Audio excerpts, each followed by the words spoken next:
The Korean government announced that it will invest in 200 selected technologies that will help the country catch up with other space powers. Jung-hee has the latest in the nation's program, Eyeing the Final Frontier.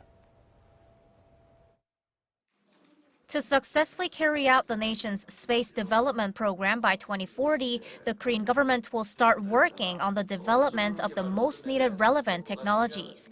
The Ministry of Science, ICT, and Future Planning announced on Wednesday that it has selected 200 technologies that are deemed to be the most urgent, economically feasible, and significant in the space exploration field. These technologies are mostly related to the development of satellite bodies and payloads, space launch vehicles and their engines, and better space observation and exploration methods.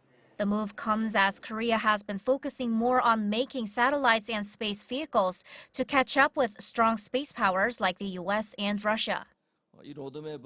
This roadmap will be continuously updated in accordance with the rapidly changing space development environment. It will be a milestone for related ministries as well as private companies in the sector when making decisions on human resources or investment.